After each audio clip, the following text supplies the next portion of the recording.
కూర్చున్నటువంటి పార్వతీ పరమేశ్వరులలో పరమశివుడు ఒక్కసారి తన వంకి ఇలా చూసుకున్నాడు. తెల్లగా ఉన్నాడు ఆయన. స్ఫటికమణి నిభం పార్వతీశం నమామి అని పేరు ఆయనకి. ఓసారి ఇలా అమ్మవారి వంక చూసి కొంచెం ఎగతాళి చూపిస్తున్నట్లుగా ఓ నవ్వు నవ్వాడు. నవ్వి ఎప్పుడూ ఆవిడ వంక చూస్తే ఎంతో ప్రీతితో చూసి పార్వతి అంటుంటాడేమో, ఆ రోజు మాత్రం ఇలా తన వంక చూసి ఇలా ఆవిడ వంక చూసి కాళీ అన్నాడు. అంటే తెల్లటి వాణ్ణి నేను, నల్లటి పిల్లవి నువ్వు అని అర్థం వచ్చేట్టుగా కాళీ అన్నాడు ఓ వెటకారపు నవ్వు నవ్వి. అసలు పరమశివుడికి ఆ బుద్ధి ఉండదు. ఆయన నవ్వాడు అంటే అందులో ఏదో ఉందని గుర్తెట్టుకోండి, మళ్ళీ మళ్ళీ చెప్తున్నాను. కాబట్టి కాళీ అన్నాడు. అంటే ఆవిడ వెంటనే విసవిసా చూసి అంటే నీకు తగని దానినా అని అడిగి. అంటే ఆయన అన్నాడు, అయ్య బాబోయ్, దంపతుల మధ్య సరసం అని ఒక మాట ఉంటుంది కదూ, అందుకుని అన్నాను, ఏమిటి దానికే అంత కోపం అంతే. అనడం బుజ్జగించడం నీకు అలవాటైన విషయాలండి ఆవిడ. ఇవి దంపతుల మధ్య ఉండేటటువంటి సరాగాలు అనొచ్చేమో, అవి కూడా మాధుర్యమే. కాబట్టి ఆయన ఏమిటి ఇంత కోపమా అంటే హాస్యమాడడం బుజ్జగించడం ఈ రెండూ మీకు అలవాటే. కానీ మీరు నా వంక చూసి ఎగతాళిగా నవ్వి కాళీ అని పిలిచారే, అది నేను తట్టుకోలేకపోతున్నానండి. ఆయన ఏమనలేదు ఆవిడ్ని, నవ్వు నవ్వి కాళీ అన్నాడు. అంటే తెల్లటి వాడివి నువ్వు, నల్లటి దాన్ని నేను, కాబట్టి ఒండురలం ఒకరికొకరు తగిన వాళ్ళం కాదు. ఒక విషయంలో నీకన్నా నేను తక్కువ అని నీకు అభిప్రాయం ఉంది, అది నాకు అంగీకార యోగ్యం కాదు. నేను గౌరవర్ణాన్ని పొందుతాను. అంటే ఏం తెల్లగానే ఉండకూడదా? అంటే తెలుపు కొంచెం పాలిపోయినట్టుగా కూడా ఉండొచ్చు, కానీ పసుపు ఎరుపులు కలిసినటువంటి రంగు చాలా అందంగా ఉంటుంది. ఆకర్షణీయంగా బంగారం బొమ్మ అంటారు చూడండి, అది కనక దుర్గ అంటారు. అంటే బంగారు వర్ణంలో ఉంటుంది దుర్గా అని.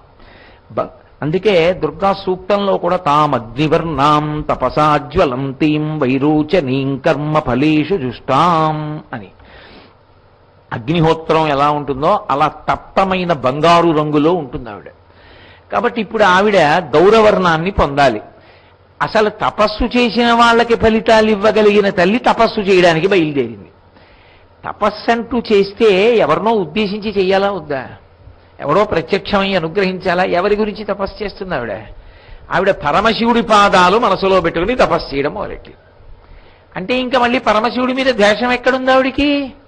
శివుడి పాదాలే మనసులో తొలుచుకుని నమస్కారం చేసి తపస్సు మొదలుపెట్టి. ఆవిడ తపస్సు మొదలుపెట్టినటువంటి కొంతసేపటికి కొన్నాళ్ళు అయిపోయిన తర్వాత ఒక పెద్ద పులి ఒకటి వచ్చింది ఆ ప్రాంగణంలోకి. అది నరమాంసానికి అలవాటు పడినటువంటి పెద్ద పులి. ఆ పెద్ద పులి వచ్చి అమ్మవారి ఎదురుగుండా పర్ణశాలలోకి ప్రవేశించి అమ్మవారు కళ్ళు విప్పిలా చూసింది. అమ్మవారి వంక ఇలా చూసేటప్పటికీ అమ్మవారు దాని వంక అలా చూసేటప్పటికీ దానికి 3 మలములు విరిగిపోయాయి. కార్మిక మలము, మాయిక మలము, ఆనవ మలము అంటారు. ఈ మూడు రకాలైన మలాలు, ఇవి దేహానికి పట్టి ఉంటాయి.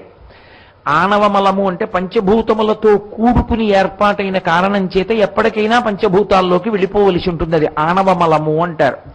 కార్మిక మలము అంటే గత జన్మలలో చేసుకున్న కర్మల వలన ఈ జన్మలో ఒక శరీరం వస్తుంది, దానికి కార్మిక మలము అంటారు.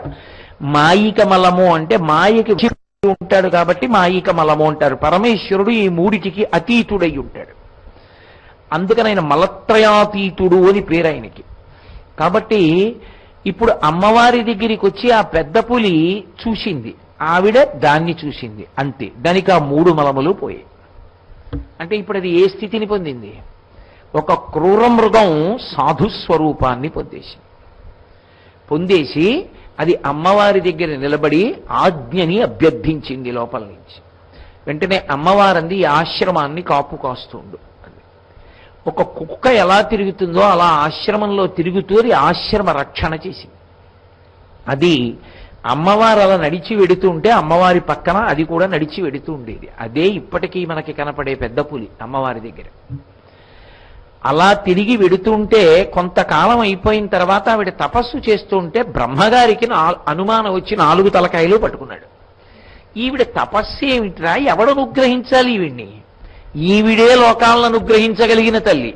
ఈవిడ్ని ఎవరు అనుగ్రహించాలి, ఏ కోరికతో చేస్తోంది? ఆయనకు అర్థం కాక వచ్చాడు ఓ రోజున.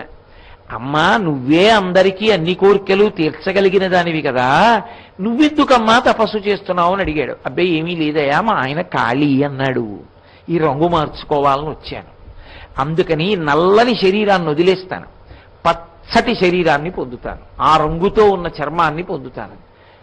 ఆయన వెంటనే అప్పుడు జ్ఞాపకం వచ్చి 2 చేతులెత్తి నమస్కరించాడు. 2 చేతులేమి, 4 చేతులెత్తి నమస్కారం చేసి, నాకు అర్థమైందమ్మా ఎందుకు వచ్చావు, నాకు అర్థమైందమ్మా శివుడు ఎందుకు నవ్వాడు అన్నాడు. అంటే ఆయన నవ్వింది వెటకారానికి కాదు, ఆవిడొచ్చింది రంగు మార్చుకోవడానికి కాదు. అసలు యథార్థానికి ఆవిడ ఎందుకు వచ్చింది అంటే, శుంభనిశుంభులని, మీరు దుర్గా సప్తశతిలో వస్తారు వాళ్ళు, ఆ శుంభనిశుంభులనేటటువంటి రాక్షసులు జన్మించి లోకాలన్నిటినీ కూడా ఇబ్బందులకు గురిచేశారు. వాళ్ళని సంహరించడానికి బ్రహ్మచారిణి అయినటువంటి ఒక స్త్రీ స్వరూపం అవసరమైంది. ఆమె అయోనిజ అయి ఉండాలి. అందుకే అమ్మవారు తనకు ఉన్నటువంటి నల్లని చర్మాన్ని విడిచిపెట్టింది. విడిచిపెడితే అందులోంచి కౌశికి అని పేరు కలిగినటువంటి వేరొక రూపము ఉత్పన్నమై ఆ కౌశికి వెంటనే వాహనాన్ని అధిరోహించి వింధ్యపర్వతం వైపుకి వెళ్లి శుంభనిశుంభ సంహారంలో పాల్గొంది. ఈవిడ పచ్చటి రంగు పొంది మందర పర్వతం దగ్గరికి వెళ్ళింది. పరమశివుడు పార్వతీదేవి వస్తోందని సంతోషించి గబగబా లోపలికి పిలిచి, పార్వతీ కార్యం పూర్తయిందా అని అడిగాడు. అంటే ఆయనకి తెలిసి ఎందుకు వెళ్ళిందో, ఆవిడికి తెలిసి ఎందుకు వెళ్ళాలో. కాబట్టి ఇప్పుడు పక్కన కూర్చుని ఆవిడంది, నేను విడిచిపెట్టిన నల్లని శరీరం కౌశికీ రూపాన్ని పొంది శుంభనిశుంభుల వధకి వెళ్ళింది. మీరు నన్ను ఖాళీ అన్నందుకు ఇదిగో పసుపు ఎరుపులతో కూడిన గౌరవర్ణాన్ని పొంది వచ్చి మీ పక్కన కూర్చున్నాను. కాబట్టి ఇక నన్ను మహాగౌరీ అని పిలవండి, ఎప్పుడైనా నన్ను పిలిస్తే గౌరీ అని పిలుస్తూ ఉండండి అండి. ఎందుకని? ఆయన తెల్లగా ఉంటే నేను తెల్లటి వాణ్ణి కదా అని భర్త అనుకోవడానికి ఉండదు. పచ్చటి పిల్ల అనుకోండి, ఆయనకి కూడా నా తెలుపు కన్నా దాని పచ్చతనమే బాగుందనిపిస్తుంది. అందుకని అటువంటి రంగు పొందాను. కాబట్టి ఇప్పుడు నేను ఒక మాట చెప్పాలంటే, మీకన్నా అధికురాలను కాను, కానీ మీ మనసుకి ప్రీతి చేకూర్చేదానను, మీకన్నా తక్కువ దాన్ని మాత్రం కాను. అయ్య బాబోయ్, ఇంకా మర్చిపోలేదా గౌరీ అని ప్రీతితో పిలిచి చేయి పట్టుకున్నాడు. పట్టుకుంటే అమ్మవారంది, అదిగో బయట ఒక పెద్ద పులి ఉంది, ఆ పెద్ద పులి నేను దాన్ని అది నన్ను చూసిన కారణం చేత మలత్రయాన్ని విడిచిపెట్టి సిద్ధస్వరూపాన్ని పొందింది. మీరు అనుగ్రహించి మీ ప్రమథగణాలలో ఒకరిగా చేసుకుని గణనాయకత్వం ఇవ్వండి, దానికి పేరు మార్చండి పెద్ద పులిగా. అది నా పక్కన తిరిగింది, కానీ ఇప్పుడు కైలాస పర్వతంలో అది గణనాయకత్వాన్ని పొందాలి. అంటే గణేశ్వరేభ్యో గణనాయకేభ్యో నమో నమః శంకర కింకరేభ్య అని ఆగమంలో పూజా విధానంలో పరమశివుణ్ణి పిలిస్తే గణముల యొక్క నాయకులతో కలిసి వస్తాడాయన అని. కాబట్టి ఒక గణనాయకత్వం ఇమ్మమంది. అంటే ఆయన అన్నాడు తప్పకుండా ఇస్తానన్నాడు. ఆవిడంది, గణములన్నిటిలోకి గొప్పవాడెవరు? నందీశ్వరుడు. ఆయన ఎప్పుడూ మీ ఎదురుగుండా ఉంటాడు. నంది అన్న పేరుతోనే ఇవ్వాలి, నందితో సమానమైన స్థానం ఇవ్వాలి. ఆయన అన్నాడు, పార్వతీని వింత కోరిక కోరావు కాబట్టి తప్పకుండా ఇస్తాను. సోముడు అన్న పేరుతో, సోముడు అని ఎందుకు అనాలి? సా ఉమా, ఆవిడతో కలిసి ఉన్నవాడు, అప్పుడు ఆవిడికి సంతోషం కాదు. సా ఉమా, సోముడన్న పేరుతో నందిగా అనుగ్రహిస్తున్నాను. ఆమె అతనికి కూడా, ఆ పెద్ద పులికి కూడా గణనాయకత్వం ఇచ్చి నంది అని పిలుస్తున్నాను కాబట్టి సోమస్వరూపంతో ఇక నుంచి ఈ పెద్ద పులికి సోమనంది అని పేరు వస్తుంది అని అనుగ్రహించాడు. అందుకే నంది స్వరూపాల్లో ఒక నంది సోమనంది. నంది మండలంలో నవనందులు అంటాం, అందులో సోమనంది ఉండడానికి కారణం అది. అటువంటి సోమనందిగా అనుగ్రహించింది. ఆ అనుగ్రహించిన తల్లికి గౌరీ అని పేరు. ఇప్పుడు ఆ గౌరీ దుర్గ యొక్క నవదుర్గా స్వరూపాల్లో ఒకటి.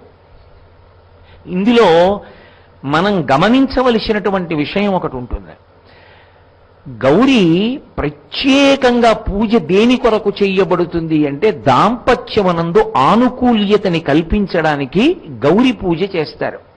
రెండు, గౌరీదేవి యొక్క అనుగ్రహం కలిగితే భర్త పరమ సంతోషంతో గుండెల్లో పెట్టుకు చూసుకోగలిగినంత ప్రేమైక మూర్తి అవుతుంది అని. ఒక స్త్రీకి ఇంకంతకన్నా కావలసింది ఏముంటుందండి? భర్త అనురాగాన్ని చూరగొనడం కన్నా కావలసిన అదృష్టం ఇంకొకటి ఉండదు. అందుకే ఆ పార్వతీదేవికి లలితా సహస్రనామ స్తోత్రంలో ఒక నామం ఉంది. ఏమిటి ఆ నామము అంటే, ఆవిడ పరమశివుడు ఎప్పుడూ కూడా ఆవిడ మాట వింటూ ఉంటాడు. స్వాధీన వల్లభ అని. వల్లభుడు అంటే భర్త. స్వాధీన వల్లభ, భర్తని స్వాధీనంలో ఉంచుకుంటుంది అని. భర్తని స్వాధీనంలో ఉంచుకుంటుంది అంటే ఆవిడికి తెలియకుండా ఏం చేసినా చెండేస్తుందని కాదు. ఎలా స్వాధీనంలో ఉంచుకుంటుంది అంటే, అయ్యో పిచ్చిది దానికి చెప్పకుండానా అన్న భావన కలుగుతుంది. అంత ప్రేమ కలుగుతుంది. అంత ప్రేమ ఆయన దగ్గర పొందేటట్టుగా ఆయనని అనుగమించింది. ఆ అనుగమించిన కారణం చేత ఏమైపోయిందంటే ఆయన మనసంతా ఆమె నిండిపోయింది. నిండిపోయిన కారణం చేత పరమశివుడు ఎప్పుడైనా ఎక్కడైనా ఏమైనా చెప్పాలనుకున్నాడు అనుకోండి, దానికి చెప్దాం అంటాడు. పాపం దానికి చెప్పకుండా చెప్పడం ఏమిటి, పిచ్చిది, మహాసంతోషం దానికి చెప్తానంటాడు. అందుకే మీరు చూడండి, లోకంలో జ్ఞానం అంతా ఎక్కడి నుంచి వస్తుందంటే పార్వతీ పరమేశ్వర సంవాదంలోంచే వస్తుంది. చారుమతి వృత్తాంతం శ్రావణ శుక్రవారం కథ నుంచి వాళ్ళిద్దరే మాట్లాడుకుంటారు. అన్నీ ఆవిడికి చెప్తాడు, దేహార్థ భాగం ఇచ్చాడు. అందుకే అంత ఆనుకూల్యతా సిద్ధికి దాంపత్యంలో కూడా ఆనుకూల్యత కొరకు గౌరీ స్వరూపాన్ని ఉపాసన చేస్తారు. అందుకే సర్వమంగళ మాంగళ్యే శివే సర్వార్థ సాధకే శరణ్యే త్రయంబకే గౌరీ నారాయణి నమోస్తుతే అని. ఇది సాధారణంగా సువాసినులు, ప్రత్యేకించి పెళ్ళైన వాళ్ళు తప్పకుండా రోజుకి ఒక్క మాటైనా చెప్తారు. పూజామందిరం దగ్గరికి వెళ్ళి భర్త పూజంతా చేసేసినా కూడా నీరాజనం కళ్ళకు అద్దుకునేటప్పుడు కానీ బొట్టు పెట్టుకునేటప్పుడు కానీ ఈ శ్లోకాన్ని ఒకసారి చెప్తారు. ఎందుకు చెప్తారు అంటే, మంగళసూత్ర బంధనం నిలబడడానికి, భర్త యొక్క అనురాగం ఎప్పుడూ అలాగే నిలబడడానికి ఈ శ్లోకం చెప్తూ ఉంటారు. గౌరీ దాంపత్యమునందు ఆనుకూల్యతని ఇస్తుంది. పురుషుడి సంగతి అలా అట్టపెట్టండి. పురుషుడికి ఎప్పుడు ఒక ఇబ్బంది ఉండదు. ఏమి ఉండదు అంటే, ఒకటి, ఆయన తన వారిని విడిచిపెట్టి వెళ్ళిపోవడం అనేటటువంటి మాట ఉండదు. ఆయన ఎప్పుడూ తనవారి మధ్యనే ఉంటాడు. ఓ పెళ్ళైనటువంటి మగపిల్లాడు తల్లిని తండ్రిని విడిచిపెట్టి ఎక్కడికో వెళ్ళిపోవలసిన అవసరం ఉండదు. ఉద్యోగం కోసం ఎక్కడికైనా వెళ్ళినా వాడు ఇష్టం వచ్చినప్పుడు మళ్ళీ వచ్చేస్తాడు. ఆడపిల్ల అలా కాదు. అందుకే ఆడపిల్ల అన్నారు. ఈడ పుట్టిన పిల్ల ఇక్కడ ఉండదు, ఆడకి వెళ్ళిపోతుంది. ఆమె లక్ష్మి, నారాయణుణ్ణి వెతుక్కుంటూ వెళ్ళిపోతుంది. ఆమె వెళ్ళిపోవడం కూడా ఎంత చమత్కారంగా వెళ్ళిపోతుందంటే, తండ్రి ఎంతో సంతోషంతో పెళ్లి పనులు మొదలు పెడతాడు. సంపాదించుకున్న డబ్బంతా ఖర్చు పెట్టేస్తాడు. ఇంత ఖర్చు పెట్టేసి అప్పగింతల దగ్గరికి వచ్చేటప్పటికి బావురుమంటాడు. ఎంత పండితుడికి తప్పదది, ఏడుస్తాడు. ఆమె వెళ్ళిపోతూ ఏం చేస్తుందంటే ఇంటి పేరు వదిలిపెట్టేస్తుంది. చాగంటి వారింటి పిల్ల రాయవరపు వారి పిల్ల అయిపోతుంది చాలా సునాయాసంగా. అది కూడా మర్చిపోయి కూడా మళ్ళీ సిహెచ్ రాయదు, ఆర్ రాస్తుంది. తండ్రి అలవాటు మీద సిహెచ్ అని రాస్తే నాన్నగారండి ఆర్ కదూ అంటుంది. అంత తేలిగ్గా వదిలిపెట్టేస్తుంది. వంశాన్ని వదిలిపెట్టేస్తుంది. ఇక్కడ పుట్టిన పిల్ల వేరొక వంశానికి అధికారిని కింద వెళ్ళిపోతుంది. ఇక్కడి గోత్రాన్ని వదిలిపెట్టేస్తుంది. అక్కడ గోత్రాన్ని స్వీకరించి పూజకి వెడితే ఆత్రేయ గోత్రం అని గబుక్కుని అన్నారనుకోండి, కాదండి మాది గౌతమిస గోత్రం అంటారు. అత్తవారింటి గోత్రం చెప్తుంది. అంటే ఈ మూడు విడిచిపెట్టేస్తుంది. అంటే ఇంచుమించుగా ఆమె విడిచిపెట్టనిదన్నది లేదిహ. అంత మానసికంగా కూడా వదిలిపెట్టేసింది. శారీరకంగా ఉన్న ఊరు, కన్నవారు, స్నేహితులు, తోడపుట్టిన వాళ్ళు, బంధువులు అందరినీ వదిలిపెడుతుంది. వదిలిపెట్టి ముక్కు మొహం తెలియదు అంటే న్యాయంగా అయితే తెలియదు అని. ఎందుకంటే అందుకు మధ్యలో తెర పెడతారు, అప్పుడే చూస్తారు, సుముహూర్తాన పడ వరకు చూసుకోలేదని. కాబట్టి ముక్కు మొహం తెలియనటువంటి వ్యక్తి యొక్క చిటికిన వేలు పట్టుకుని వెళ్ళిపోతోంది. ఇప్పుడు ఆమె సంతోషం, ఆమె సుఖం అన్నీ ఎవరితో ముడిపడిపోయాయంటే ఆయనతోటే. ఇంతమందిని వదిలిపెట్టి వెళ్ళిపోయినటువంటి పిల్లకి ఉపశాంతి ఎక్కడా అంటే ఆయన యొక్క మాటలో ఉంది. ఆయన నా అదృష్టమే ఇలాంటి ఇల్లాలు దొరకడం అని ఒక్క మాట అన్నాడు అనుకోండి, తండ్రి ఫోన్ చేసి అమ్మ ఒక్క 2-3 రోజులు రావే అన్న, నాన్నగారండి ఆయనకి వంట రాదండి అంటుంది. ఎంత సంతోషం! ఆడపిల్ల లేకపోతే అసలు ఈ సృష్టి ఎక్కడుందండి? అసలు సృష్టి లేదు, సౌందర్యం లేదు, అసలు మగవాడి బ్రతుకే లేదు. యథార్థంగా చెప్పాలంటే గృహిణి గృహముచ్యతే అంది వేదం. ఇల్లు అంటే ఏదో ఇటకలతో కట్టినటువంటి గదులు, అందులో ఉన్న వస్తు సంభారాలు కావు. ఇల్లు అంటే ఇల్లాలే. ఇల్లాలు లేని ఇల్లు ఇల్లే కాదు. పురుషుడికి అది ఇక ఇల్లు కాదు. ఆమె వెళ్ళిపోయింది అంటే ఆయనకి 2 వెళ్ళిపోయినట్టు. ఇక్కడ శాంతి పోయింది, ఉత్తరలోకాలు చేరుకునేటటువంటి పుణ్యాన్ని సంపాదించే అర్హత పోయింది. ఎడంభుజం విధే ఉత్తరీయం వేసుకోకూడదు, యజ్ఞయాగాది క్రతువులు చేయకూడదు. ఆమె వెళ్ళిపోయింది కాబట్టి ఇహ పీటల మీద కూర్చోలేడు. అంత శక్తివంతురాలు ఇల్లాలు. ఆమె ఇంతమందిని విడిచిపెట్టి ఆయనతో వెళ్ళిపోతోంది. ఆయన విసుక్కోవడం కసుక్కోవడం చేసుకున్నాడు అనుకోండి, ఎంత బాధగా ఉంటుంది ఆ పిల్లకి. పోనీ మీరు ఆలోచించండి, నేను అన్నానని కాదు, మనకి పౌరాణిక వృత్తాంతాల్లో ఎప్పటికీ మిగిలిపోయే సాంఘిక ఇతివృత్తాలు ఉంటాయి. అందుకే కర్తవ్యత నిష్ఠ ఎవరిది అంటే, కోడలు ఇంటికి వచ్చినప్పుడు సంతోషంగా ఉంచవలసినటువంటి ప్రథమ కర్తవ్యం ఎవరిది అంటే మామగారిది, రెండో కర్తవ్యం అత్తగారిది. అంతమందిని విడిచిపెట్టి ఆడపిల్ల ఇంటికి వచ్చింది. తన కొడుకు ధూర్తతనంగా ప్రవర్తించకుండా తండ్రిని మరిచిపోయేటట్టుగా, నేను సుస్థిరమైన ప్రదేశంలోకి వచ్చాను, సుసంపన్నమైన ప్రదేశానికి వచ్చాను, ఎంత ఆప్యాయతలో అని ఆ పిల్ల పొంగిపోయేటట్టుగా చూడవలసిన బాధ్యత మామగారిది. ప్రథమ కర్తవ్యం ఆయనది పెద్దవాడిగా. ఆ పిల్ల బెంగ పెట్టుకోకుండా చూడాలి ఆయన. కాబట్టి ఇప్పుడు అటువంటి పిల్ల వెళ్ళిపోయే ముందు ఆమె కూడా ఒక మనిషే కదండి. ఎంత పెళ్లి చేసుకుంటున్నా గుండెల్లో ఎన్ని అగ్నిపర్వతాలు రగులుతుంటాయి. తోడ పుట్టిన వాళ్ళు తిరుగుతుంటే, తల్లిదండ్రులు తిరుగుతుంటే, ఇంకో 15 రోజుల్లో ఇంతమందిని విడిచిపెట్టి అమెరికా వెళ్ళిపోతున్నానంటే ముక్కు ముఖం తెలియని వాడితో ఆమె పరిస్థితి ఎలా ఉంటుంది? అటువంటప్పుడు ఆమెకి ఆసరా, ఆమెకి గుండెదిటవు, ఆమె తృప్తి, ఆమె శేష జీవితం, ఆమె ఆనందం ఎవరి మీద ఉన్నాయంటే భర్త మీద. ఆయన తోడిదే ఆమె జీవితం. ఇప్పుడు ఆ భర్తతో అనురాగం సిద్ధించాలి. అదొక్కటి ఉంటే ఆమె ఎన్నైనా మర్చిపోతుంది.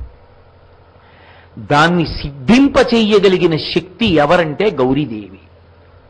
అందుకే ఆడపిల్లని గౌరీ తపస్సు చేయిస్తారు. పీటల మీదకి వెళ్లే ముందు, పెళ్లి పీటల మీదకి వెళ్ళి తాళి కట్టించుకోవడానికి పూర్వం ఆడపిల్ల ఎవరిని పూజ చేస్తుంది అంటే గౌరీదేవిని పూజ చేస్తుంది. అందుకే చాలా ఇళ్లలో ఒక లక్షణం కూడా ఉంటుంది. ఇంటి నుండి గౌరీదేవిని పూజ చేసినటువంటి గౌరి పట్టికెడతారు కూడా. పచ్చటి రంగుతో ఉన్నటువంటి మూర్తిని బొట్టు పెట్టి తీసుకెళ్లేటటువంటి అలవాటు కూడా ఉంటుంది. ఆ గౌరీ తపస్సు చేస్తే, ఆమెని భక్తి భావనతో ఆరాధన చేస్తే ఆమె ఒక అనుగ్రహాన్ని సిద్ధింపచేస్తుంది. భర్తకి ఆమె యందు విశేషమైనటువంటి అనురాగాన్ని కల్పిస్తుంది. ఆ పైన ఆమె ఆయన హృదయంలోకి చేరుకుంటుంది. ఇద్దరూ కలిసి జీవితాలు తరింప చేసుకునేటటువంటి అదృష్టాన్ని పొందుతారు. భార్యాభర్తల మధ్య అనురాగానికి కారణం ఎక్కడున్నది అంటే గౌరీ పూజ యందు ఉన్నది. గోరింటాకు పెట్టుకోవడం తప్పు కాదు. మోచేతుల నుండి వేళ్ల చివర వరకు గోరింటాకు పెట్టుకోవడంలో గౌరీ పూజకి వేళ్ల పట్టున పీటల మీదకి వెళ్ళకపోవడం మాత్రం మహా తప్పు. వీడియో తీసుకోవడం తప్పు కాదు. గౌరీ పూజ మానేసి పువ్వులు ఇలా వేస్తూ మెడ తిప్పి వీడియో తీయించుకోవడం మాత్రం మహాపరాధం. నిన్ను వీడియో కాపాడదు, గౌరీదేవి కాపాడుతుంది. కనీసం అది తల్లిదండ్రుల యొక్క ప్రధాన కర్తవ్యం. పెళ్లి కూతురు గౌరీ పూజ చేసేటప్పుడు ఆమెని మాట్లాడించకుండా ఆమె భక్తితో పూజ చేసేటట్టుగా అవకాశం ఇవ్వాలి తల్లిదండ్రులు. పిల్లని నేను కోడలుగా స్వీకరిస్తున్నాను అని మామగారు అంటాడు. మామగారు అననప్పుడు ఆ పెళ్లి చెల్లదు. అలా అనవలసిన అధికారం ఎవరిది అంటే మామగారు ఒక్కడిది. ఈమెని నేను కోడలుగా తీసుకుంటున్నానని ఎవరు చెప్పాలంటే మామగారు చెప్పాలి. ఎక్కడ చెప్తాడు ఆ మాట? పిల్ల గౌరీ పూజ చేస్తున్న దగ్గరికి వెడతాడు పిల్లాడి తండ్రి. వెడితే అటువైపు పురోహితులు ఇటువైపు పురోహితులు కూర్చుని ప్రవర చదువుతారు. ప్రవర చదివిన తరువాత పిల్లవాడి తండ్రి ఒక మాట అంటాడు, ఈమెని నేను నా కోడలుగా స్వీకరిస్తున్నాను అంటాడు. అన్న తర్వాత పెళ్లిపీటల మీదకి ఎడుతుంది, అక్కడ వరపూజ అవుతూ ఉంటుంది. అంటే గౌరీ పూజని చూసి ఇటువంటి పిల్ల నా ఇంటికి కోడలుగా వస్తే నా ఇల్లు వృద్ధిలోకి వస్తుందని సంతోషిస్తాడు. అంత గొప్ప పూజ, అంత గొప్ప అనుగ్రహాన్ని వర్షించగలిగినటువంటి స్వరూపం గౌరీ స్వరూపం. అందుకే అటువంటి గౌరీ తపస్సు ఎప్పుడు విడిచిపెట్టకూడదు. ఎందుకు గౌరీనే పూజ చేస్తుందో తెలుసా? అమ్మవారు భరోసా మనకి ఇవ్వడానికి ఆ పని చేసింది. అమ్మా, నువ్వు పరమశివుడి కన్నా ఇందులోనూ తక్కువ కాదు. అసలు శాస్త్రంలో ఒక మాట ఉంది, పెళ్లికి వెళ్ళారనుకోండి కాకి ముక్కుకి దొండపండు అనకూడదు. ఆ పిల్ల ఎలా ఉండనివ్వండి, పిల్లాడు ఎలా ఉండనివ్వండి, ఉండరులు బాగున్నారండి, ఒకరి తపస్సు ఒకరు ఫలంలా ఉన్నారని పెద్దలైతే ఆ మాట అంటారు.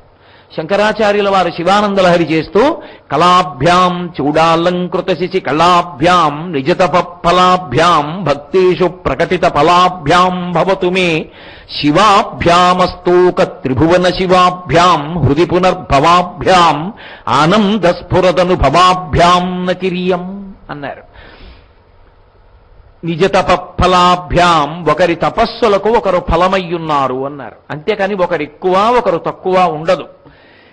గౌరీ అమ్మ ఒకానొక నాడు పరమశివుడు నీ వంక చూసి ఏమీ అనలేదు, నీ పేరే అన్నాడు. కాళీ నీ పేరు ఎన్నో మాటలు అన్నాడు, ఇంతకు ముందు కూడా కాళీ అని పిలిచాడు. కానీ ఆ రోజు ఇలా చూసుకుని కాళీ అని నవ్వు నవ్వితే నువ్వు రంగే మార్చుకుంటానన్నావు.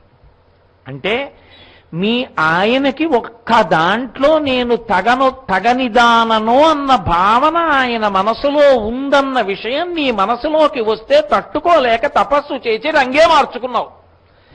ఏమ్మా, 3 లోకములను కన్న తల్లివి, శ్రీమాత, శ్రీమహారాజ్ఞి, శ్రీమత్ సింహాసనేశ్వరి అయినటువంటి నువ్వే భర్త ఒక్క చిన్న మాట అంటే తట్టుకోలేక తపస్సు చేసి రంగు మార్చుకుని ఆయన యొక్క ప్రేమని పొందాలని తాపత్రయపడ్డావే.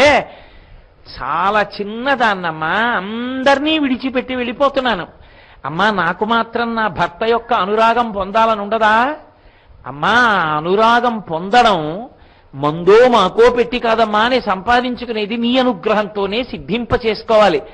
ఆడదాని మనసు ఎరిగిన తల్లివి, ఆడదానివి కనుక అందుకని అమ్మా నన్ను అనుగ్రహించవా అని గౌరీ పూజ చేస్తే అమ్మ అవునవును నాకు జ్ఞాపకం వచ్చింది, నీకు కూడా అంత సంతోషంగానూ ఉండే అదృష్టాన్ని ఇస్తున్నాను, మీ ఆయన అలా కూడా నవ్వళ్ళే నిన్ను చూసి అంటే.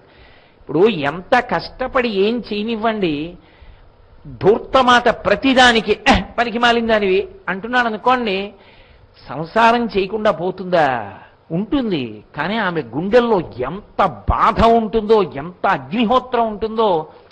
ఎన్నడూ మనసారా ఆయన నాకు తగిన దానివి, ఎంత మంచి ఇల్లాలివో అని ఒక్క మాటంలా ఇన్నేళ్లను వర్తించా అని కడుపులో ఎంత బాధ ఉంటుందో.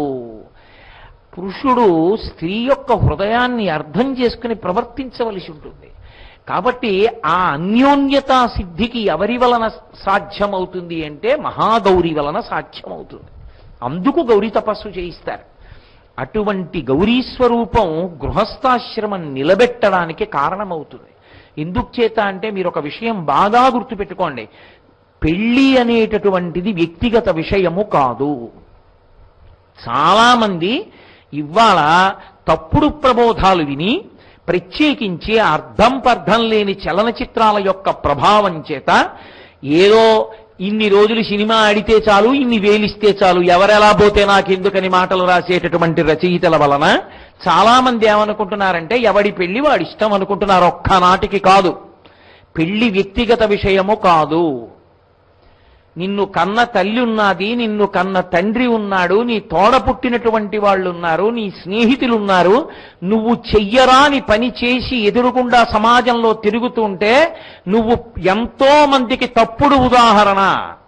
నీ జీవితం పాడైతే అంతమంది ఇలా స్వేచ్ఛగా తిరిగిందని చెప్తారు, స్వేచ్ఛగా తిరిగాడని చెప్తారు. నువ్వు చేసిన పనికి తండ్రి తలంచుకోవాలి, తల్లి తలంచుకోవాలి, అక్క చెల్లెళ్ళు తలంచుకోవాలి, అన్నదమ్ములు తలంచుకోవాలి. ఇంతమంది తలంచుకునే పని చేసేది నీ వ్యక్తిగత విషయం ఎలా అయింది? నువ్వు తిన్న అన్నమా, నువ్వు తాగిన నీళ్ళ నీ వ్యక్తిగత విషయం అనడానికి కాదది. అది కుటుంబ విషయం, అది పెద్దలు నిర్ణయించవలసిన విషయం. అందుకే శుభలేఖ వ్రాస్తే పెద్దలు నిర్ణయించినారుగానా. ఆ బుద్ధి అంకురించాలి అంటే గౌరీదేవి యొక్క పూజ, గౌరీ నామము నిరంతరము చెప్పబడాలి కన్నె పిల్లల దగ్గర నుంచి. అందుకే ఆడపిల్ల జీవితంలో ఉండేటటువంటి నోములు వ్రతాలు ఎర్రసిరాతో గీత గీసి చెప్తారు. అభ్యుదయవాదులమని చెప్పి మాట్లాడేవాళ్ళు అవతలవాడు ఎలా పోతే నాకెందుకని ఏమైనా మాట్లాడచ్చు, కానీ పరమ సత్యాన్ని విడిచిపెట్టి బతకడం సాధ్యం కాదు. నేనొక్క మాట చెప్తాను, మీరు నిజం చెప్పండి. ఎంత పెద్ద ఉద్యోగస్తుడు కానివ్వండి, ఎంత గొప్ప అధికారంలో ఉండనివ్వండి, ఎంత ఐశ్వర్యవంతుడు కానివ్వండి, ఎంతమంది తన చుట్టూ ఉండనివ్వండి, భార్య యొక్క ఆనుకూల్యతని పొందనివాడు, భార్య చేత నిరసింపబడినవాడు, భార్య పనికి మాలిన వాడివి అని ప్రతిరోజు నిందించేవాడు శాంతిగా ఉండగలడా? ఆడపిల్ల ఎంత చదువుకున్నా, ఎంత ఉద్యోగం చేసినా, ఎంత డబ్బున్నా భర్త తనతో కలిసి ఉండకపోతే శాంతిగా ఉండగలదా? అవి అన్నం కాదు ఇక్కడ దొరకకపోతే పక్కింట్లో తినడానికి, మంచినీళ్లు కాదు ఇక్కడ దొరకకపోతే ఇంకో చోట తాగడానికి. ఇవాళ మా ఇంట్లో నా భార్యకు అనారోగ్యంగా ఉందంటే పక్కింటి వారికి ఫోన్ చేసి చెల్లెమ్మ కాస్త పలహారం పంపించండి అంటాను. కానీ కామమునకు సంబంధించి ధర్మముతోనే ముడిపడాలి, చావో రేవో వాళ్ళిద్దరి మధ్య. అది ఇంకొక ఇంటికి వెళ్లే విషయం కాదది. అలా కాకుండా కుటుంబాలు నిలబడాలి అంటే అలా చెయ్యగలిగిన తల్లి మహాగౌరి. ఆ తత్వాన్ని ఆవిష్కరించినటువంటి తల్లి గౌరీమాత. ఒక చేత్తో దాంపత్య ఆనుకూల్యతని ఆవిష్కరింపచేస్తూ ఒక చేత్తో రాక్షస సంహారం చేయడానికి కౌశికిని సృజించిన తల్లి. ఎంతటి దయామయి, ఎంతటి కారుణ్యమూర్తి అంటే ఆమె. అసలు ఆమె యొక్క స్వరూపమే కారుణ్యము. అంతటి కారుణ్య రాశి కనుకనే ఆమె తన ముందుకొచ్చి నిలబడినటువంటి ఒక పెద్ద పులికి గణనాయకత్వం ఇప్పించి సోమనందిని చేసింది. ఇన్ని చేసినటువంటి తల్లి ఎవరుందో అటువంటి మహాగౌరీ స్వరూపాన్ని ఉపాసన చెయ్యడం, ఆ తల్లిని ప్రార్థన చెయ్యడం, నమస్కరించడం మన అభ్యున్నతికి కారకమవుతుంది. అందుకే నవదుర్గలలో ఒక దుర్గాస్వరూపంగా వచ్చినటువంటి తల్లి మహాగౌరీ స్వరూపం. అలాగే వేరొక దుర్గాస్వరూపం కాళరాత్రి. శక్తి లేకుండా ఎప్పుడు ఏ పని జరగదు. మీరొక్కటి జ్ఞాపకం పెట్టుకోండి, శక్తి అనేటటువంటిది ఉంటే ఆ శక్తి ఏదైనా ఒక విషయాన్ని పూర్తి చెయ్యాలన్నా శక్తి ఉండాలి, నిర్మాణం చెయ్యాలన్నా శక్తి ఉండాలి, నిలబెట్టాలన్నా శక్తి ఉండాలి. మీరు లోకంలో ఒక మాట వింటుంటారు, ప్రళయము అని ఒక మాట. చాలా మంది దృష్టిలో ఏమిటంటే ప్రళయం అనేటటువంటిది క్రౌర్యముతో కూడుకున్నది అనుకుంటుంటారు. ఈశ్వరుడు ఆగ్రహించి ప్రళయం చేస్తాడనుకుంటారు. తప్పు. అసలు ఈశ్వరుని యొక్క చేష్టితముల యందు, ఈశ్వరుని యొక్క కర్తృత్వమునందు కార్పణ్యము, కక్ష, వైరుధ్యము, శత్రుత్వము ఇటువంటి మాటలకు తావు ఉండదు. కేవలము కారుణ్యమే భగవంతుని కార్యక్రమంలో ఉంటుంది. ఆయన ప్రళయం ఎందుకు చేస్తాడు?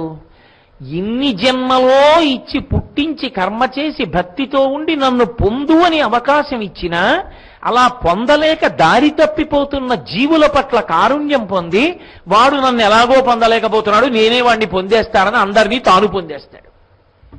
అలా పొందేసే ప్రక్రియకి ప్రళయం అని పేరు. అప్పుడు జీవులన్నీ బ్రహ్మమునంలోకి వెళ్ళిపోతాయి.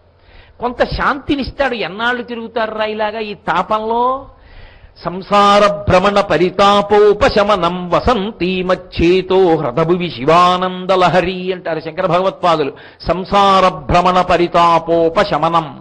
ఆ జనన మరణ చక్రమనందు పుట్టుక చావు, పుట్టుక చావు, పుట్టుక చావు, ఇవి తాపంతో కూడుకుంటున్నటువంటివి. పుడతాడు, చస్తాడు, చచ్చినవాడు మళ్ళీ పుడతాడు, మళ్ళీ పుట్టినవాడు మళ్ళీ చస్తాడు. భాగవతంలో చెప్తారు చావు పుట్టుకలు రెండూ ఎలా ఉంటాయి అంటే, బాగా ముదిరిపోయినటువంటి ఒక ఆకు మీద పాకుతున్న గొంగళి పెరుగు దానికి కన్నాలు పెట్టి అందులో ఉన్న పత్రహరితాన్ని తిని ఇంకా ఈ ఆకులో ఉన్నటువంటి పత్రహరితాన్ని నేను తినడం కుదరదు, కన్నాలు దగ్గరగా పడిపోయాయనుకున్నప్పుడు ఆ ఆకుని విడిచిపెట్టాలనేటటువంటి ప్రయత్నంతో చివరికి వెళ్లి పక్కనున్న ఆకు మీదకి ముందర ఉన్నటువంటి కాళ్ళు చాపి పట్టుకుని మిల్లిగా పాకుతూ వెనకనున్న కాళ్ళు విడిచిపెట్టేస్తున్నప్పుడు ఆఖరి జంట కాళ్ళు ఎదురుగా ఉన్నటువంటి ఆకు మీదకి వెళ్ళినప్పుడు వెనక ఉన్న ఆకు వెనక్కి వెళ్ళిపోయినట్టు ఒక శరీరాన్ని విడిచిపెట్టి జీవుడు వేరొక శరీరంలోకి ప్రవేశించడాన్ని మరణము, జననము అంటారు. ఇవి రెండు తాపముతో కూడుకున్నవే. పునరపి జననం పునరపి మరణం పునరపి జననీ జఠరే శయనం ఇహ సంసారే బహుదుస్తారే కృపయాపారే పాహిమురారే. కాబట్టి ప్రళయమునందు ఈశ్వరుడు కారుణ్య బుద్ధితో మనని ఆయన పొందుతాడు. అందుకని ఈశ్వర చేష్టితములయందు ఆ శక్తి యందు ఎప్పుడూ కూడా దోషాన్ని ఆపాదించి మాట్లాడకూడదు. మీరు చూడండి, ఒకడు సముద్రంలో సముద్రపటుడున కూర్చున్నాడు. ఇసుక కనపడింది, తడి ఇసుక ఉంది. ఆ తడి ఇసుకను చూసి దేవాలయం కడతానన్నాడు. అని ఆ ఇసుకతోటి దేవాలయం చేసి దానికి చిన్న కన్నం పెట్టి అందులోంచే ఇసుక తీసి శివలింగం పెట్టాడు. చుట్టూ ఇసుకతోటే ఇలా ఇలా ఇలా అంటే అయిపోదండి, గోడ పెట్టాడు, దానికి ద్వారాలు పెట్టాడు. ఏ దిక్కున ఎవరుండాలో ఆ రూపాలు నిర్మాణం చేశాడు. అక్కడే ఉన్న శంఖాలు నత్తగొల్లలు తీసి అద్భుతమైనటువంటి ప్రాకారాలు అలంకారాలు అని చెప్పి దేవాలయం అంతా పెట్టాడు. ఇలా చూశాడు, చీకటి పడింది. ఇప్పుడు ఆ గుడిని నిర్మించిన వాడెవరు? ఇతనే. అది చూసి మురిసిపోయిన వాడెవరు? ఇతనే. చూసి అనుకున్నాడు, ఎవరైనా ధూర్తుడు ఒకవేళ నేను వెళ్ళిపోయిన తరువాత వచ్చి దీన్ని కాల్తో తంతే, అందుకని వద్దు, దీన్ని మళ్ళీ నేనే ఇసుకలో కలిపేస్తాను, ఇలా వద్దు, గుడి రూపంలో వద్దు, ఎవరైనా వచ్చి కాలు తగులుతుందేమో అనుకున్నాడు. అనుకుని తనే సముద్రంలో ఉన్న నీళ్లు తీసుకొచ్చి దాని మీద పోసేశాడు. అది శిథిలమైపోయి మళ్ళీ ఇసుకలో కలిసిపోయింది. ఇంటికి వెళ్ళిపోయాడు. అతని శక్తే ఎన్ని రకాలుగా పనికొచ్చింది. సృష్టికర్త్రి బ్రహ్మరూపా గోప్త్రి గోవిందరూపిణి సంహారిణి రుద్రరూపాతిరోధాన కరీశ్వరి. సృష్టి చేసినవాడు ఆయనే, నిలబెట్టినవాడు ఆయనే, పడగొట్టినవాడు ఆయనే. ఈ మూడు చేయడంలో ఆయనకి ఎప్పుడైనా కోపం ఏమైనా ఉందా? ఏమీ లేదు. అమ్మవారు కాళరాత్రి అన్న పేరుతో ప్రవర్తించేటప్పుడు కూడా కారుణ్యమూర్తియే. ఆపడం అని ఒక ప్రక్రియ ఉంటుంది. ఆపడం అనేటటువంటిది చెయ్యకపోతే పరిగెత్తడం అన్నది సాధ్యమవదు. అందుకే సంస్కృత భాషకు ఒక మర్యాద ఉంటుంది. రాత్రిని నిషి అంటారు, నిష. నిషీధి అంటారు అర్ధరాత్రిని. నిష అంటే ఏమిటో తెలుసా? జీవన వ్యాపారములు అనేకానేక కార్యక్రమములు ఆగిపోవడం ప్రారంభమైపోయేటటువంటి కాలం. నిష, చీకటి పడుతోంది, పక్షులన్నీ గోళ్ళకొచ్చేస్తాయి, ఆవులన్నీ ఇంటికి వెళ్ళిపోతాయి, గేదెలు దూడలు అన్నీ ఇంటికి వెళ్ళిపోతాయి. మనం కార్యాలయం నుంచి ఇంటికి వచ్చేస్తాం, పలహారం చేసేస్తాం. అర్ధరాత్రి అయింది. అప్పుడప్పుడు నేను పొరుగుళ్లలో ఉపన్యాసం చెప్పి కారులో వస్తుంటాను కాకినాడ. అర్ధరాత్రి వస్తుంటే ఎక్కడా చప్పుడు ఉండదు. చలికాలం అయితే కుక్కలు కూడా పడుకుని తమ కడుపులోకి ముట్టి పెట్టుకుని పడుకుని నిద్రపోతూ ఉంటాయి. ఏమైంది? వ్యాపారములన్నీ, అందరి యొక్క కార్యక్రమాలు ఏమయ్యాయి? ఆగిపోయాయి. అందరి కార్యక్రమాలు ఆగిపోయిన కాలమేదో అది నిషీధి. అంత గాఢ నిద్రపోయాడు కాబట్టి తెల్లవారుతుందంతే.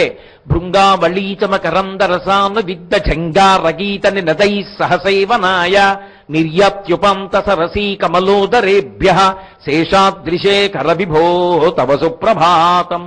ఆ మామిడి చెట్ల మీద కూర్చుని మామిడి పళ్ళ రసాలు తాగుతూ చిలుకలు పెద్ద పెద్ద అరుపులు అరుస్తూ పక్షులన్నీ నిద్రలేచి అన్ని ఎగురుతుంటే మనుష్యులందరూ నిద్రలేచి సూర్యభగవానుడికి ఎదురుకుండా నిలబడి హృదయ పుట సరోజములకు ముకుళనంబును జృంభణంబును నచ్చి భాను బింబంబు పూర్వాద్రి పైవిలింగే అంటారు తిక్కన గారు భారతం చేస్తూ. విరాట పర్వంలో ఏదో ఆ హృదయములనబడేటటువంటి సరోజములు విచ్చుకుంటాయి సూర్యుణ్ణి చూడగానే, చేతులనేటటువంటి కమలములు ఇలా ముడుచుకుంటాయి. అందరూ నిద్రలేస్తారు. కిలకిలారావములతో ప్రారంభం అవుతుంది. నీరజాకరములు నిష్టయై చేసిన భవ్యతపంబు ఫలమనంగా దినసముఖాకి నందిత చక్రయుగ్మకంబుల ఎనురాగంపు బ్రోవనంగా హరిహర బ్రహ్మ మహానుభావంబులొక్కటింగా గరగిన గట్టియనగా అతుల వేదత్రయలతికాచయము పెనుబొందన్ పుట్టెడు మూలకందమనగా అఖిల జగముల కంజరయకుతు జన సమాజ కరపుట హృదయ సరోజములకు ముకుళనంబును జృంభణంబును నొచ్చి భానుబింబంబు పూర్వాద్రి పైవిలింగే అంటారు. అఖిల జగముల కందెరయగుచు, అందరూ కందెర అంటే కన్నెత్తడం, కనురెప్పలు పైకెత్తి నిద్రలేస్తారు. అబ్బోహే ఎంత అల్లరో! తోటకూర అమ్మేవాడి దగ్గర నుంచి పొడి చెత్త తడి చెత్త వేరు చేయవలను అన్న అరుపుల దగ్గర నుంచి ఇన్ని అల్లర్లో ప్రారంభం. కాబట్టి ఇంత జీవన ప్రక్రియ ప్రారంభం అవుతుంది. ఇది ఇలాగే వదిలేసింది అనుకోండి అమ్మవారు, అందరికీ అనారోగ్యం వస్తుంది. కాబట్టి ఆవిడ ఏం చేస్తుంది? మళ్ళీ నిషా ఆపుతుంది కార్యక్రమాలన్నీ, పడుకుంటారు. నిషీధి అన్నీ ఆగిపోతాయి. మళ్ళీ చిట్ట చివరికి బ్రహ్మముహూర్తం దగ్గర వచ్చేప్పటికి తెల్లవారేటప్పటికీ మళ్ళీ లేస్తారు అందరూ. అలా ఒక రాత్రి అప్పుడు ఆపుతుంది, పగలప్పుడు కదుపుతుంది. కదపడం ఆపడం ఎలా ఉంటుందో అలా ఈ మొత్తం వ్యవస్థను ఆపుతుంది ఒకప్పుడు. మీరు ఒకటి గుర్తుపెట్టుకోండి, పరిగెత్తడం ఎంత అవసరమో ఆపడం అంత అవసరం. పరిగెత్తడం ఆగడం రెండూ లేనిది ప్రమాదం. ఏమంటే నేను ఇక్కడి నుంచి విశాఖపట్నం వెళ్ళాలి, కారుకి యాక్సిలరేటర్ ఉంటే చాలన్నాను అనుకోండి, ఓ కుక్క ఎదురు పరిగెత్తుకొస్తే అలా ఎవరో ముసలావిడ తెలియక అలా వచ్చేస్తే అడ్డం, ఆ కారుకి బ్రేక్ లేకపోతే విశాఖపట్నం వెళ్ళిపోతుంది, అది కాలంలోకి వెళ్ళిపోతుంది.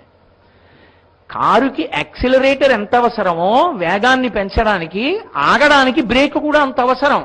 ఈ వ్యవస్థని పరిగెత్తించడం ఎంత అవసరమో వ్యవస్థను ఆపడం అంత అవసరం. కాళరాత్రి అన్న మాటకు అర్థమేమిటో తెలుసా? ఆపేటటువంటి ప్రక్రియకి సంకేతం ఆవిడ. ఆవిడ ఆపుతుంది, ఈ మొత్తం కదలికలను ఆపుతుంది. అందుకే రాత్రులు 3 రాత్రులుగా ఉంటాయి, జీవరాత్రి, ఈశ్వరరాత్రి, కాళరాత్రి అని. జీవరాత్రి అని దేనికి పేరంటే జీవులన్నీ పడిపోతాయి ఒకేసారి, ఇక జీవులు ఉండవు. దాన్ని మహాప్రళయం అంటారు. మహాప్రళయంలో సముద్రాలలో ఉన్నటువంటి నీరంతా భూమి మీదకి వచ్చేస్తుంది, ఇక ఒక్క జీవి మిగలదు, నిశ్శేషం అయిపోతుంది. దాన్ని జీవరాత్రి అంటారు. ఇక ఒక్క జీవి, ఒక్క ప్రాణి బ్రతికుండదు, అన్ని లయమైపోతాయి, పరమేశ్వరుల్లోకి వెళ్ళిపోతాయి.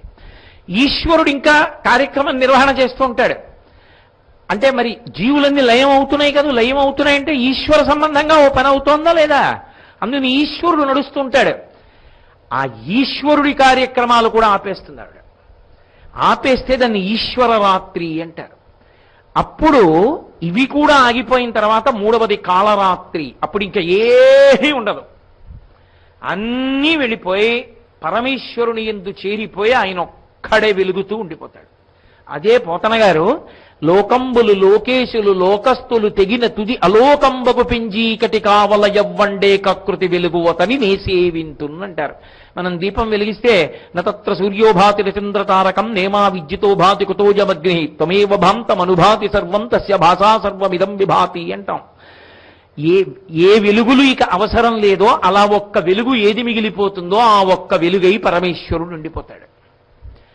అప్పుడు అది శివతత్వం అయితే పరమశివుడు ఒక్కడే తనలో తాను రమిస్తూ విభూతి కణాలని ఒంటికి రాసుకుని సృష్టినంతటినీ తన శరీరానికి ఆపాదించుకుని అమ్మవారు కూడా ఆయనలోకి వెళ్ళిపోతుంది. వెళ్ళిపోతే తాను ఒక్కడే మిగిలిపోయి తనలో తాను రమిస్తూ ఉండిపోతాడు.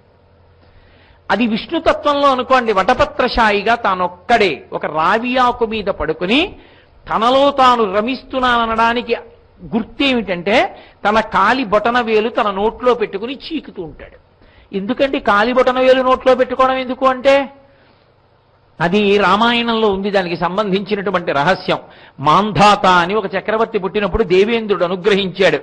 ఆయనకి ఏదో దురదృష్టవశాత్తు తల్లి తండ్రి లేకపోతే బొటనవేలులోకి అమృత స్రావం చేశాడు. చేసి బొటనవేలులోకి అమృత బిందు వచ్చేట్టుగా చేసి దాన్ని చీకినట్టయితే పిల్లవాడికి అమృతం అందేట్టుగా చేశాడు. అప్పుడు మిగిలిన వాళ్ళు ఆయన్నైతే అలా చేసావు, మా పిల్లలకి ఎలాగంటే మీ పిల్లలందరూ కూడా బొటనవేలు చీక్కునే అలవాటు ఇస్తున్నాను, దానివల్ల వాళ్ళకి ఆరోగ్యం కలుగుతుంది అన్నాడు. అందుకే పిల్లలు బొటనవేలు నోట్లో పెట్టి చీక్కుంటూ ఉండడం, తల్లిదండ్రులు దాన్ని లాగుతూ ఉండడం, అదో పెద్ద ప్రక్రియ. అంటే కొన్నాళ్ళు వదిలేయాలి నిజం చెప్పాలి అంటే. కాబట్టి మిగిలిన వాళ్ళు అమృతస్రావానికి పిల్లలు బొటనవేలు చీకుతారు. ఆయన అన్నాడు, నాకు బొటనవేలు చీక్కోవలసిన పని ఉంది, ఇంద్రుడు వరం ఇచ్చాడు కాబట్టి పిల్లలకి బొటనవేలులో అమృతపు చొక్కు ఉంటుంది కాబట్టి చీకుతారు. నాకు అవసరమే ఉంది. అమృతవపుహు, విష్ణు సహస్రనామ స్తోత్రంలో ఆయనకి నామం లేదు అమృతవపుహు అని. అమృతవపుహు అంటే ఆయన శరీరమే అమృతం. మీ అందరూ చేతివేలు చీకితే నేను కాలివేలు చీకుతా, ఏదైనా అమృతమేగా నాది అని కాలువేలు నోట్లో పెట్టుకుని కరారవిందేన పదారవిందం ముఖారవిందే వినివేశయంతం వటస్య పత్రస్య పుటేశయానం బాలం ముకుందం మనసస్మరామి. ముకుందుడై ఆ వటపత్రశాయి అయి రావి ఆకు మీద పడుకుంటాడు. పడుకుని ఉండిపోయినటువంటి రాత్రి ఏది ఉంటుందో మహాప్రళయం అయిపోయి కాలాన్ని కూడా ఆపేస్తుంది. అప్పుడు ఇక సూర్యోదయ సూర్యాస్తమయాలు కాలం నడవడం ఉండదు, కటిక చీకటి ఒకటే మిగిలిపోతుంది. దాన్ని కాళరాత్రి అంటారు. అంటే ఖచ్చితంగా వేళకి సూర్యోదయం అయ్యేట్టు సూర్యాస్తమయం అయ్యేట్టు 24 గంటల్లో భూమి తన చుట్టూ తాను తిరిగేటట్టు, ఋతువులు వచ్చేటట్టుగా భూమి సూర్యుడి చుట్టూ తిరిగేటట్టు, సూర్యప్రకాశం చంద్రుడి మీద పడేటట్టు, చంద్రుడి యొక్క ప్రకాశం చల్లగా పడేట్టు, సూర్యుడు వేడిగా ఉండేట్టు, మధ్యాహ్నం అయితే మనం చూడ్డానికి వీల్లేని వాడయ్యేట్టు, సూర్యోదయ సూర్యాస్తమయముల యందు ఎర్రగా ఉండేటట్టు, ఆకాశం అలాగే ఉండేటట్టు, గాలి మందంగా ఉండేటట్టు, నీరు కిందకెళ్లేట్టు, అగ్ని పైకొచ్చేటట్టు ఇవన్నీ ఎవరు నిర్ణయం చేసిందో ఆవిడే మళ్ళీ వీటన్నిటినీ ఆపేస్తుంది. నడవడానికి ఏ తల్లి నడిపిందో శక్తి రూపంగా ఆ తల్లే ఉపసంహారం చేస్తుంది. ఈ నడకకి ప్రధానం ఏదంటే కాలం నడక ప్రధానం. అన్నీ దేంట్లోంచి వస్తాయంటే కాలంలోంచే వస్తాయి. ఇవాళ భూమిలో పెట్టిన గింజ రేపటికి అంకురం ఎలా? కాలంలోనే. నీ చేసుకున్న పాపం అనుభవంలోకి వస్తుంది కాలంలోనే, నీ చేసుకున్న పుణ్యం అనుభవంలోకి వస్తుంది కాలంలోనే, నీ కొత్తగా చేసుకున్న పుణ్యం మూట కట్టుకుంటాను కాలంలోనే, నీ చేసుకున్న పాపం మూట కట్టుకుంటాను కాలంలోనే. కాల కలయతామహం అంటాడు భగవద్గీతలో కృష్ణ భగవానుడు. నేను కాలరూపంలో లెక్కలు కట్టుకుంటున్నానయా అన్నాడు. కాలపురుషుడు అంటారు. అంటే కాలం కూడా కదులుతూ ఉంటుంది. కదులుతోందంటే శక్తి. కదులుతున్న కాలాన్ని కూడా ఆపేస్తుంది ఆవిడ. అది కాలరాత్రి. అప్పుడు ఇక కాలం ఉండదు. ఇక తేదీలు, సూర్యోదయం, సూర్యాస్తమయం ఇవేమీ ఉండవు. కటిక చీకటి ఒక్కటే నిలబడిపోతుంది.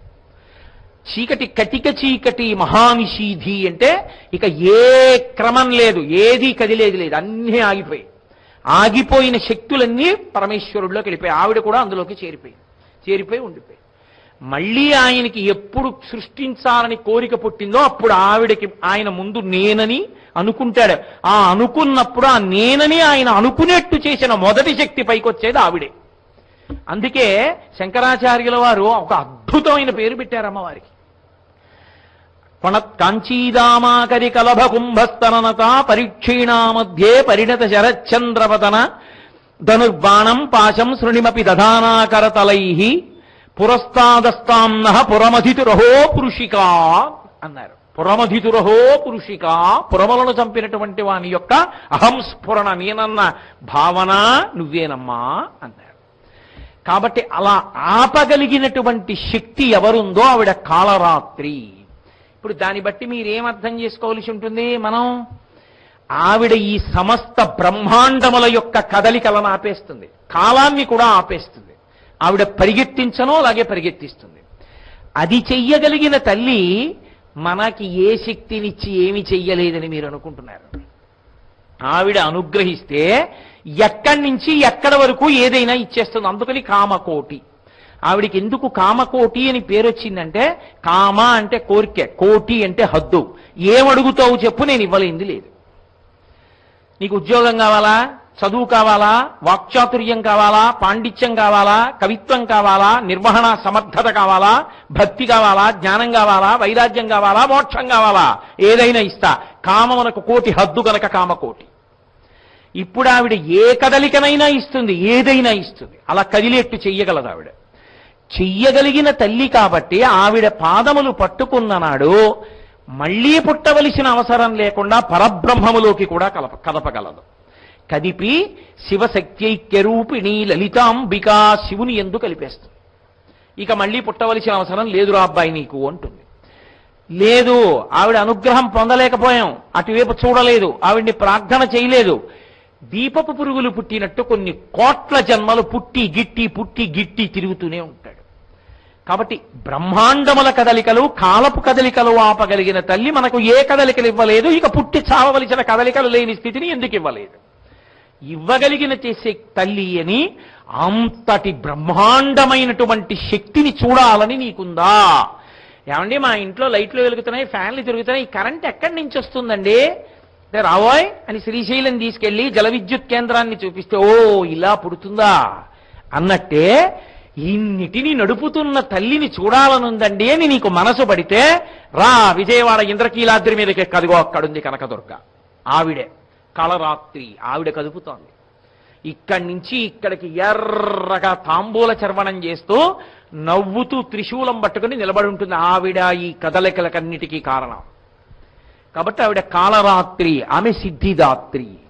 ఆమె ఏమివ్వలేదు, ఆమె ఏమైనా ఇవ్వగలదు, ఏదైనా ఇవ్వగలదనడానికి చిట్ట చివరి మాట ఏది అంటే సిద్ధి.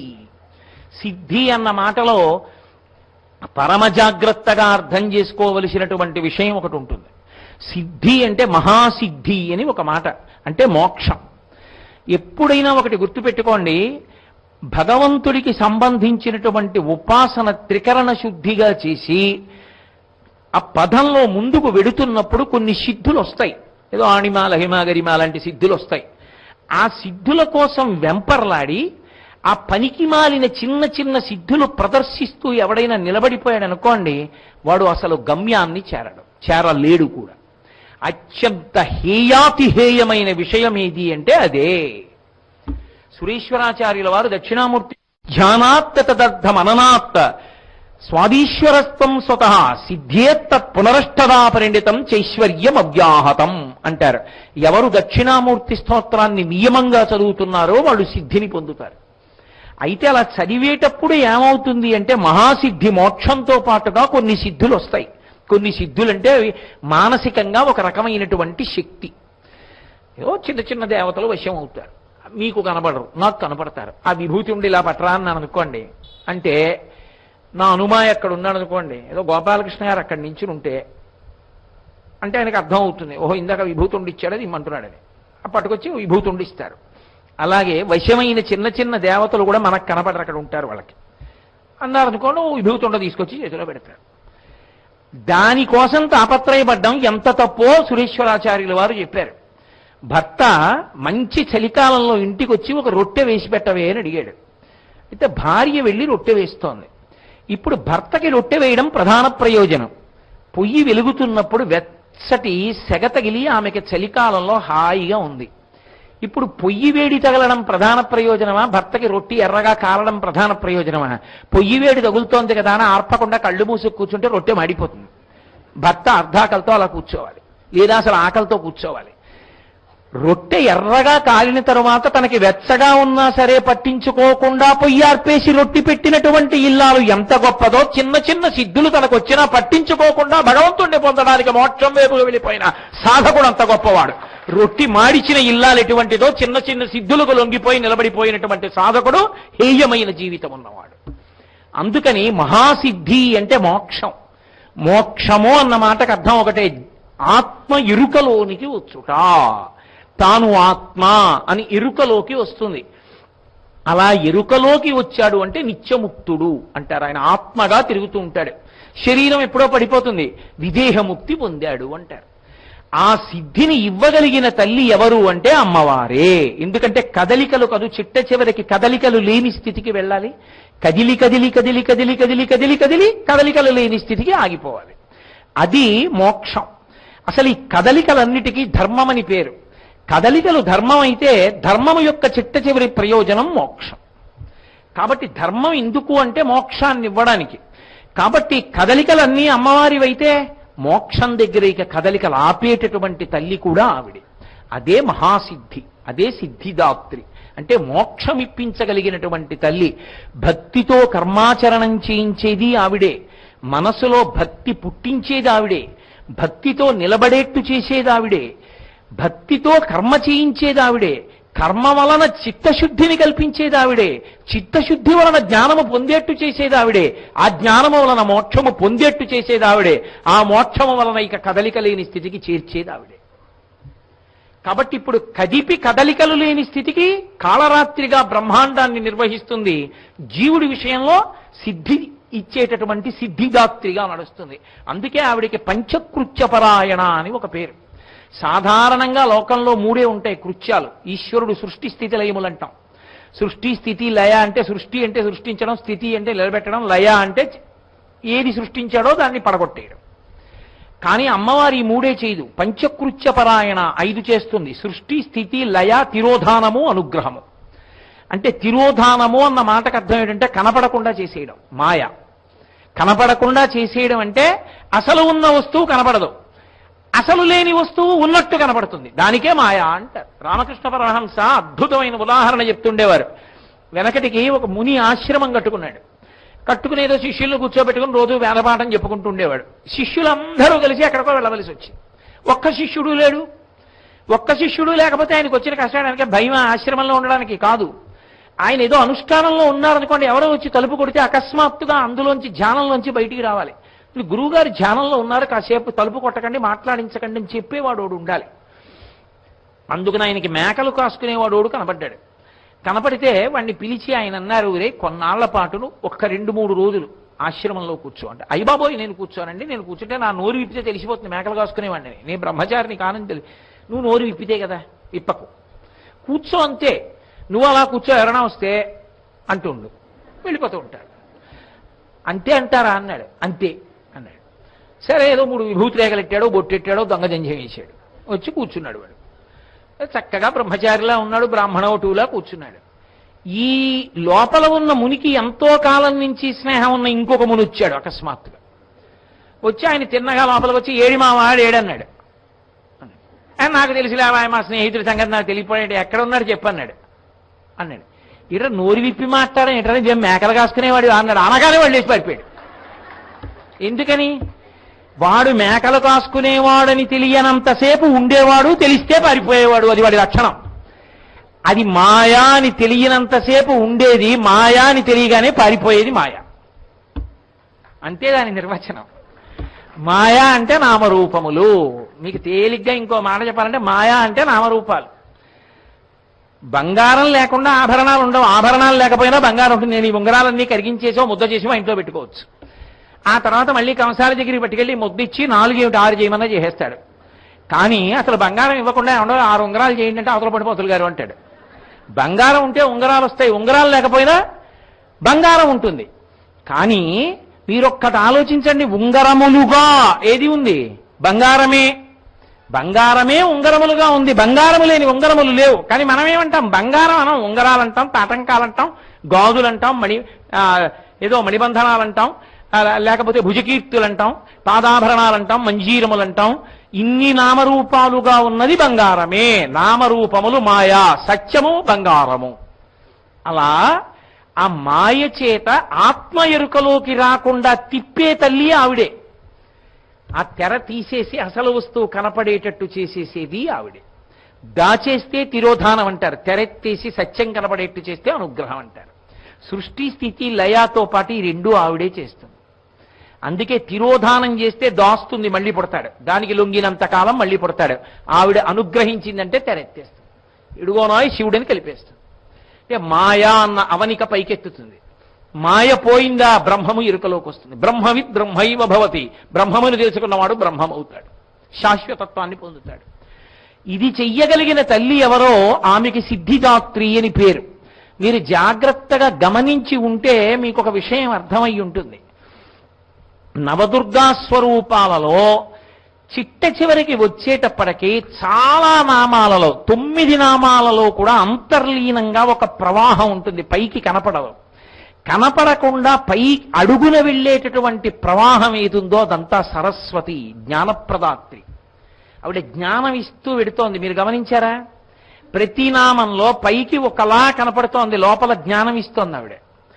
అంతర్లీనంగా ప్రవహించేది సరస్వతి. అందుకే సరస్వతి త్రివేణీ సంగమంలో పైకి కనపడదు. గంగా యమున తెలుస్తాయి. గంగ తెల్లగా ఉంటుంది, యమున నల్లగా ఉంటుంది. సరస్వతీదేవి ఏదండి అంటే సరస్వతి అనేది అంతర్లీనంగా ఉందండి, అంతఃప్రవాహం అంటారు. అడుగు నుంచి వెడుతోందండి అంటారు. శ్రీశైలంలో కూడా అంతే, పాతాళ గంగలో. కాబట్టి అంతర్లీనంగా వెళ్ళడము అన్న మాటకు అర్థం ఏమిటంటే, అందుకే త్రివేణీ సంగమాన్ని ఎప్పుడూ చూడాలి అంటే ఎక్కడ చూస్తారు అంటే వీణలో చూస్తారు. ఇడ పింగళ సుషుమ్న 3 ఎక్కడ కలుస్తాయో